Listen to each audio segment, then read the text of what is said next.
नाशिकमधून आत्ताच्या घडीची सगळ्यात मोठी आणि धक्कादायक बातमी समोर येते। नाशिकच्या एका नामांकित कंपनीमध्ये महिला अत्याचाराचं प्रकरण उघडकीस आलंय। लैंगिक अत्याचाराप्रकरणी मुंबई नाका पोलीस ठाण्यामध्ये 9 गुन्हे दाखल आहेत। विनयभंग, लैंगिक मानसिक अत्याचार तसंच धार्मिक भावना दुखावल्याचा प्रकार समोर आलाय। मुंबई नाका पोलिसांकडून 6 आरोपींना या संदर्भात अटकही केली गेली आहे। सहाय्यक पोलीस आयुक्त संदीप मिटके यांच्या अध्यक्षतेखाली एसआयटीची स्थापना केली गेली आहे। पीडित महिलांनी किंवा संस्थांनी अशा प्रकारच्या तक्रारी आल्यास किंवा असल्यास पुढे येण्याचं आवाहन सुद्धा केलं जातंय। आणि या संदर्भात आणखी जाणून घेणार आमचे प्रतिनिधी किरण ताजणे आपल्या सोबत आहेत। किरण, आपण जर पाहिलं असेल अशोक खरात नंतर हे मी जर चुकत नसेल तर दुसरं किंवा तिसरं प्रकरण आहे की नाशिकमधून अशा प्रकारच्या सातत्याने घटना समोर येत आहेत। अतिशय धक्कादायक बाब आहे। सध्या खरोखरच अतिशय धक्कादायक आणि गंभीर स्वरूपाचा आणि तितकाच चिंताजनक मुद्दा हा उपस्थित झालेला आहे। कॉर्पोरेट क्षेत्रामध्ये सुरक्षिततेचे दावे केले जात असताना अशा प्रकारे महिलांवर अत्याचार होणं हा अत्यंत गंभीर आणि चिंताजनक मुद्दा झालेला आहे।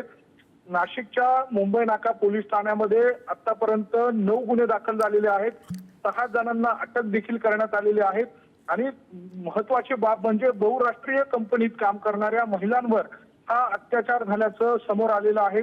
त्या पुरुष मंडळींनी कंपनीत असलेल्यांनीच हा संपूर्ण प्रकार केल्यामुळे मोठी चिंता व्यक्त केली जाते। विनयभंग, लैंगिक आणि मानसिक अत्याचार केले आहे।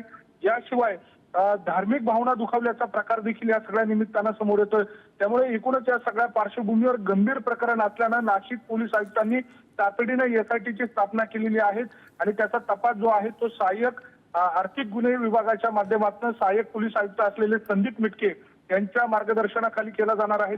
एकूणच जर बघितलं तर या सगळ्या काळामध्ये नाशिक पोलिसांनी पीडित महिलांना पुढे येण्याचं आवाहन केलेलं आहे। तक्रारदारांची ओळख पूर्णपणे गोपनीय ठेवली जाईल अशा स्वरूपाचं देखील स्पष्टीकरण करण्यात आलेलं आहे। या प्रकरणामध्ये आणखी धक्कादायक खुलासे होण्याची शक्यता आहे। सध्या हे एवढंच प्रकरण नाहीये तर यामध्ये गुन्ह्यांची संख्या देखील वाढण्याची शक्यता आहे, आरोपींची संख्या देखील वाढण्याची शक्यता आहे। त्यामुळे येत्या काळात हा तपास कशा पद्धतीने होतो, पीडित महिला पुढे येतात का, नेमक्या काय तक्रारी देतात हे बघणं महत्त्वाचं असणार आहे। अगदी जी एसआयटी स्थापन केली गेलेली आहे ती कशी तपास करते आणि अजून काय खुलासे समोर येतात या संदर्भातले अपडेट घेत राहू। धन्यवाद किरण, दिलेल्या ताज्या माहितीसाठी। नाशिक येथील नामांकित बहुराष्ट्रीय कंपनीमध्ये महिलांचा विनयभंग, लैंगिक व मानसिक अत्याचार तसेच धार्मिक भावना दुखावल्या प्रकरणी 9 गुन्हे दाखल।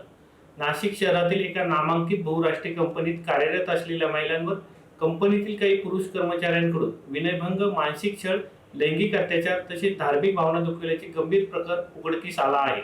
सदर प्रकरणी आतापर्यंत एकूण 9 गुन्हे दाखल करण्यात आले असून 6 आरोपींना अटक करण्यात आली आहे।